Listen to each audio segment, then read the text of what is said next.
Dahulu kala di kerajaan tertentu, hiduplah seorang putri dengan orang tuanya.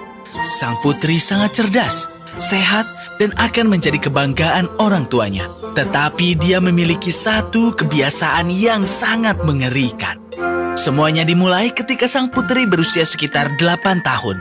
Dan pagi itu, dia sedang tidak mau melakukan apapun, sama sekali tidak mau, untuk pergi belajar karena anak perempuan pengasuh yang belajar dengannya untuk menemaninya tidak datang karena dia sedang sakit. Aku sangat ingin melewatkan pelajaran hari ini, tapi ibu dan ayah tidak akan pernah membiarkan aku tinggal di rumah. Kecuali kalau aku berpura-pura sakit juga. Iya, ini bukan kebohongan, ini hanya liburan kecil, iya kan? Terkadang hanya dibutuhkan satu kelemahan untuk mengembangkan kebiasaan buruk seumur hidup. Dan inilah momen untuk sang putri. Dia berguling, dia pura-pura sakit perut. Dan ratu dan raja bergegas ke sisinya. Oh, anakku yang malang. Tapi aku harus menghadiri pelajaran matematikaku, Ibu. Oh tidak, kau tidak akan kemana-mana. Lihatlah anak kita, betapa tulus dan berdedikasinya dia terhadap pelajarannya. Muah, aku sangat bangga padamu, sayang. Ketika sang putri mendengar betapa bangga orang tuanya berpikir bahwa dia mengatakan yang sebenarnya, sang putri merasa tidak enak. Dia merasa ingin mengakui kebenaran. Dia mencoba memberitahu orang tuanya, tetapi... Ibu, aku tidak. Diamlah. Jangan mengeluarkan banyak energi untuk berbicara. Kau perlu istirahat, sayang. Tidak ada pelajaran untukmu selama 3 hari ke depan. Kirimkan pesan kepada para guru bahwa sang putri sedang sakit dan karenanya tidak akan dapat menghadiri kelas setidaknya selama 3 hari. Sekarang ibu akan membawakanmu obat dan sup, lalu kemudian kau pergi tidur ya. Sang putri berbaring di tempat tidur, merasa tidak senang dengan dirinya sendiri. Tapi dia takut mengecewakan ibunya. Dan karena itu dia tidak mengatakan apa-apa. Aku minta maaf, Ibu. Berbohong adalah jebakan besar. Kau melakukannya sekali dan kemudian itu akan menguasaimu. Kau akan terus-menerus berbohong sampai kau tidak bisa menahannya. Hal yang sama terjadi pada sang putri. Dia berbohong sekali, lalu kedua kalinya. Dan kemudian dia berbohong untuk keluar dari semua yang ingin dia hindari. Pelajaran menunggang kuda bertemu bibinya. Dia bahkan berbohong untuk mendapatkan kalung baru. Dan juga untuk menyingkirkan pelayan yang tidak dia suka. Ayah, lihatlah betapa longgar dia menata rambutku. Mereka sudah membuat rambutku terlihat sangat mengerikan. Tapi aku telah memasang 2 pin di sanggulmu dan kau hanya punya 1, iya kan? Apakah dengan kata lain kau ingin mengatakan bahwa aku menarik pin lain dari rambutku sendiri untuk berbohong tentangmu kepada orang tuaku? Dia itu adalah penata rambut terbaik yang kita miliki, sayang. Tapi aku tidak menyukainya, dan aku tidak menginginkannya. Kebohongan sang putri telah mencapai tahap di mana ia mulai menyakiti orang lain. Dan tahukah kau, ada satu rahasia lagi tentang berbohong. Orang yang berbohong merasa malu, meskipun tidak menunjukkannya. Orang seperti itu membenci dirinya sendiri dan membenci segala sesuatu di sekitarnya. Dan itu terasa menyedihkan, bukan? Sang putri juga menjadi semakin kesal, mudah tersinggung dan tidak bahagia. Orang tuanya menyadari bahwa dia memiliki kebiasaan buruk untuk berbohong, tetapi tidak ada hal yang bisa membuatnya berhenti.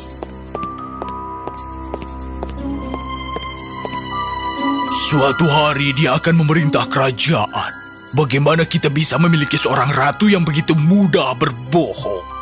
Dan dia tidak hanya berbohong, tapi dia juga berubah menjadi sangat tidak menyenangkan dan pemarah. Oh, aku tidak tahu harus berbuat apa.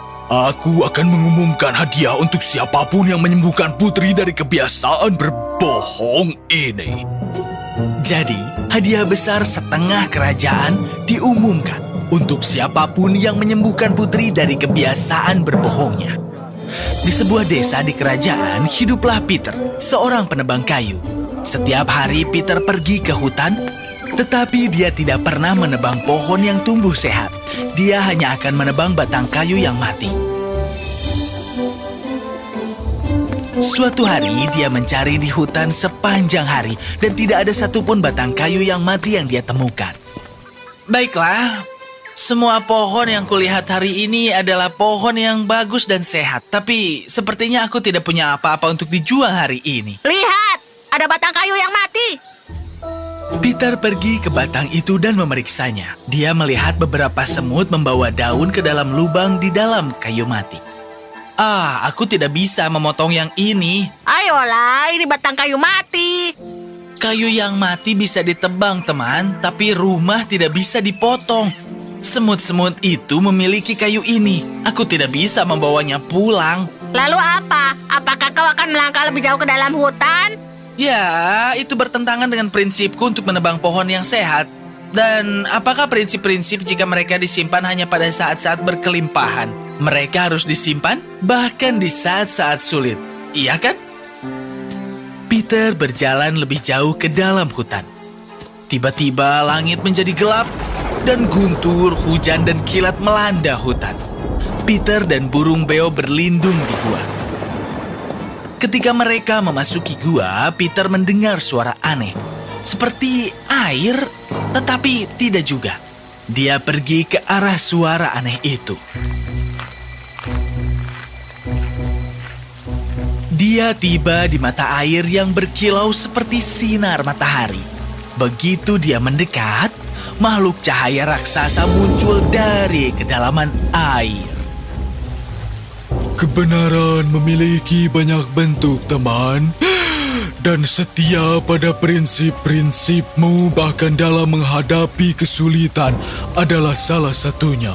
Kau adalah satu-satunya yang memenuhi syarat untuk menyembuhkan seseorang dari penyakit ketidakjujuran. Itulah mengapa guntur dan kilat membawamu ke sini. Menyembuhkan siapa? Apa kau belum dengar? Putri dan calon ratu kerajaan ini harus disembuhkan dari penyakit kebohongan yang mengerikan. Aku dengar itu, tapi bagaimana aku bisa menyembuhkannya? Ini adalah musim semi kebenaran. Ambil ini, isi dengan air dari mata air ini dan temui sang putri. Jika dia berbohong, cukup taburkan 3 tetes padanya dan katakan, semoga apapun yang kau katakan menjadi kenyataan hanya untukmu selama 3 hari ke depan. Jika pada ketiga kalinya kau bertemu dengannya dia masih berbohong, maka dia tidak dapat disembuhkan. Tapi jika dia mengatakan yang sebenarnya, bawalah dia ke sini dan buat dia minum air ini. Tapi kenapa aku? Oke. Karena kau adalah pria yang jujur. Apakah kau tidak mau membantu seseorang? Baiklah, aku akan melakukan yang kau katakan. Jadi Peter mengambil botol itu dan pergi ke istana. Sekarang bagi sang putri, seluruh urusan orang-orang yang berusaha menyembuhkannya dari kebiasaan berbohong ini sangat memalukan. Dan dia bertekad bahwa dia tidak akan bertemu dengan penyihir lain seperti itu. Oleh karena itu, dia berbohong. Yang mulia, putri berkata dia tidak bisa datang karena dia sangat sakit. Cukup dengan kebohongan ini. Dia akan bertemu pria ini, ikut denganku. Lalu Peter dibawa ke kamar putri, di mana sang putri berpura-pura menggeliat kesakitan. Apa yang membuatmu merasakan sakit ini, Yang Mulia? Tadi malam aku mengalami mimpi yang sangat-sangat buruk. Aku bermimpi bahwa aku telah dikejar oleh monster yang sangat besar. Dan di hutan, duri-duri menusuk kaki, tangan, dan juga wajahku. Lalu tempat itu lenyap dan aku melihat diriku jatuh dari gunung yang sangat besar dan juga tinggi. Aku berteriak dan tubuhku jatuh meluncur ke sungai lava cair dan kepalaku terasa berputar-putar. Tidakkah kau akan pusing kalau mengalami mimpi seperti itu? Tentu saja, Yang Mulia. Mengatakan ini, Peter mengeluarkan botol dan menaburkan 3 tetes pada sang putri dan bergumam pelan. Semoga apapun yang kau katakan menjadi kenyataan hanya untukmu dalam 3 hari ke depan. Dan itulah yang terjadi untuk 3 hari ke depan. Sang putri benar-benar menjalani mimpi buruk yang telah dia bohongi. Pada hari keempat, dia benar-benar mengalami sakit kepala yang parah.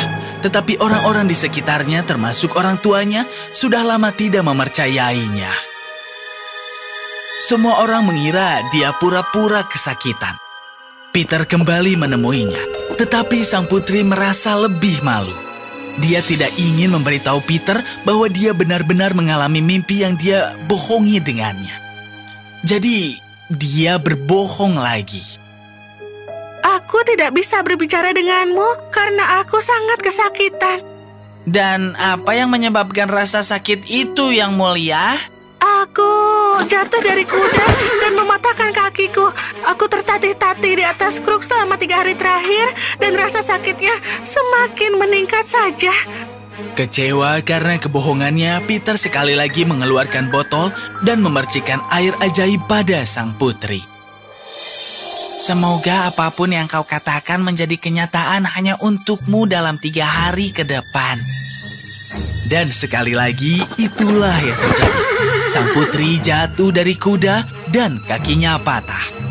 Tapi karena apapun yang dia katakan hanya benar untuknya, tidak ada orang lain yang memperhatikan kakinya patah, bengkak, dan juga lukanya.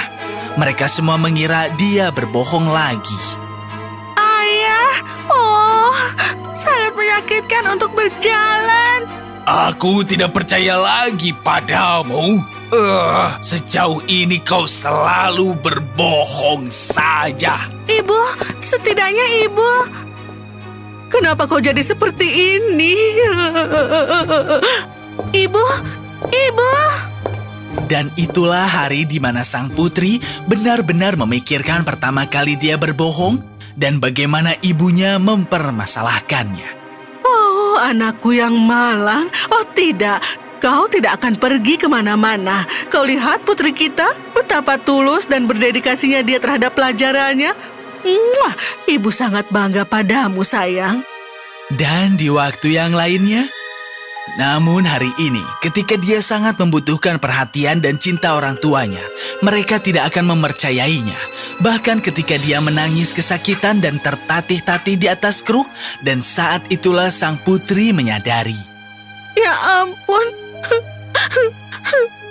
kenapa aku jadi begini? Keesokan harinya, Peter kembali ke istana. Jika hari ini dia tidak mengatakan yang sebenarnya, sang putri tidak dapat disembuhkan. Setengah takut, Peter memasuki kamar sang putri. Kau sepertinya kesakitan. Apa kau menangis? Apakah itu penting? Lagi pula kau tidak akan percaya padaku, kan? Dan kau juga seharusnya tidak melakukannya. Katakan padaku apa yang membuatmu sakit, Yang Mulia. Hatiku menyakitiku. Aku telah banyak berbohong sehingga tidak ada yang percaya padaku. Bahkan ibuku yang menyayangiku dan ayahku yang penuh kasih. Bahkan aku juga tidak percaya pada diriku sendiri. Akhirnya, kau mengatakan kebenaran, Yang Mulia. Itu sudah terlambat. Tidak ada yang mencintaiku lagi. Dan memang seharusnya tidak. Aku pantas mendapatkan ini. Jangan putus asa, Yang Mulia. Sekarang kau akan sembuh. Lalu Peter membawa putri ke mata air kebenaran.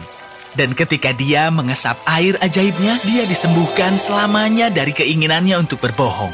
Tentu saja orang-orang di istana tidak segera mempercayainya begitu saja. Kepercayaan butuh waktu sangat lama untuk membangun kembali dirinya sendiri.